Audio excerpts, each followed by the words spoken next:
Hi hello first time நம்ம channel வாரீங்க அப்படின்னா மறக்காமல் நம்ம சேனலை சப்ஸ்கிரைப் பண்ணிக்கோங்க. நம்ம சேனலில் நிறையா gold savings money savings videos கொடுத்துருக்கோம். கண்டிப்பாக ஃப்ரீ டைம் ஒன்ஸ் விசிட் பண்ணி பாருங்கள். பிடிச்சிருந்தால் மறக்காமல் சப்ஸ்கிரைப் பண்ணிக்கோங்க கைஸ். நம்ம இன்றைக்கி பார்க்க போகிற டாபிக் எல்லோரும் கம்ப்ளைண்ட் பார்த்துட்டு தான் உள்ளே வந்திருப்பீங்க. என்னோடய வாழ்க்கையில் நான் கற்றுக்கிட்ட சில முக்கியமான டிப்ஸ் தான் இன்றைக்கி நான் உங்களோட ஷேர் பண்ண ஆசைப்பட்றேன். ஃபஸ்ட்டு பார்த்திங்க அப்படின்னா, நம்ம என்றைக்காச்சும் நம்மளோட லைஃப்பில் ரொம்ப லோவாக இருக்கிற டைமில் ஃபஸ்ட்டு நம்மளை நம்பணும். ஏன்னா இது கடைசி இல்லை, இந்த நேரம் இது கடைசி அப்படின்றத முதல்ல நம்ம பிலீவ் பண்ணணும்.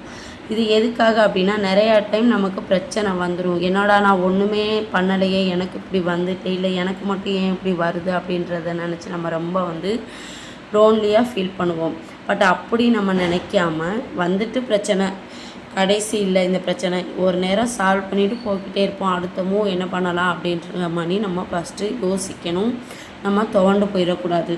அதே போல் ஒரு பிரச்சனை ஆனால் நம்ம என்ன சொல்லுவோம், ஒன்றால் தான் வந்துச்சு, இல்லை நமக்கு அதிலேருந்து நம்மளை காப்பாற்ற வேறு ஒரு ஆள் வரணும், நம்மளை மோட்டிவேட் பண்ண வேறு ஒரு ஆள் வேணும் அப்படின்றத நம்ம நினைப்போம். இல்லை குறை சொல்லுவோம், நம்ம யாரையோ ஒரு ஆளை கூட நம்ம ஒன்றால் தான் எனக்கு வந்துச்சு அப்படின்ற மாதிரி. ஃபஸ்ட்டு அதெல்லாம் நிறுத்திட்டு வந்த பிரச்சனையை எப்படி ஈஸியாக கடந்து போகிறது அப்படின்றத ஃபஸ்ட்டு நம்ம பார்க்கணும். அதே போல் முக்கியமான முடிவுகள், ஏன்னா இது நம்மளோட லைஃப், நமக்கு ஏதாச்சும் பிரச்சனை வந்துட்டால் அது நம்மளை தான் ரொம்ப அஃபெக்ட் பண்ணும். நம்ம நல்லா இருந்தாலும் நல்லா இருக்கோம் அப்படின்னு சொல்லுவாங்க, கெட்டு போனாலும் இவன் புத்திக்கு தான் கெட்டு போனான்னு தான் இந்த உலகம் சொல்லும். ஸோ முக்கியமான முடிவுகளை நம்ம லைஃப்பில் நம்ம எடுக்க கற்றுக்கிறணும். தேர்ட் பார்த்திங்க அப்படின்னா, நம்மளை சுற்றி ஒரு பிரச்சனை நடக்குது. ஏன் நடக்குது? நம்மளுக்காக தான் நடக்குது. அப்போது அது நல்லதுக்காக தான் நடக்கும். ஏன்னா நம்மளுக்காக தான் அந்த பிரச்சனை நடக்கும், அப்போ நல்லதுக்காக தான் நடக்கும். ஸோ அதை நம்ம கண்டிப்பாக நம்பணும். அப்படி நம்பும்போது நம்மளோட லைஃப் பார்த்திங்க அப்படின்னா ரொம்ப டிஃப்ரெண்ட்டாக மாறும். அதே போல் லாஸ்ட் பாயிண்ட்டு, ரொம்ப முக்கியமான பாயிண்ட்டு, நம்ம கூட பிறந்த அண்ணன் தம்பியாக இருக்கட்டும், இல்லை ஃப்ரெண்ட்ஸாக இருக்கட்டும், இல்லை சொந்தக்காரவங்களாக இருக்கட்டும், யாரோ ஒருத்தவங்கள ஃபஸ்ட்டு நமக்கு ரொம்ப பிடிச்சிருக்கும். நம்மளோட பெரிய பெரிய விஷயத்தையும் சின்ன சின்ன விஷயத்தையும் கூட அவங்களோட ஷேர் பண்ணியிருப்போம். பட் நம்ம கூடவே இருப்பாங்க, நமக்கு ஆறுதல் சொல்லியிருப்பாங்க. ஒரு கட்டத்துக்கு மேலே பார்க்கும்போது ஒரு பெரிய ப்ராப்ளம் நடந்திருக்கும் நம்ம லைஃப்பில். அது யாரால் நடந்திருக்கும் அப்படின்னு பார்த்திங்கன்னா, நம்ம யாரை நம்பி நம்ம யாருக்கு உண்மையாக இருந்தோமோ அவங்களால தான் நடந்திருக்கும். ஸோ அவங்கள்ட்ட கேட்டாலும் என்ன சொல்லுவாங்க அப்படின்னா, அதுக்கு சாக்கு போக்குத்தான் சொல்லுவாங்களே தவிர பொறுப்பேற்றுக்க போகிறது கிடையாது.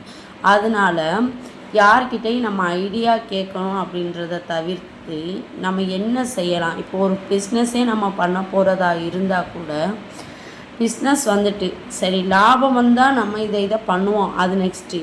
நட்டம் வந்துச்சு அப்படின்னா நம்ம அதை எப்படி பேலன்ஸ் பண்ண முடியும், அதை நம்மளால் பேலன்ஸ் பண்ண முடியுமா, இவ்வளோ நட்டம் வந்தால் அதுலேருந்து நம்மளால் தப்பிச்சு வெளியே வர முடியுமா, இல்லை நம்ம அதிலே முடங்கிடுவோமா, அடுத்து நம்ம எப்படி மூவ் பண்ண முடியும் அப்படின்றதையெல்லாம் ஃபஸ்ட்டு நம்மளை யோசிச்சுட்டு நம்ம அடுத்த மூவ் பண்ணணும்.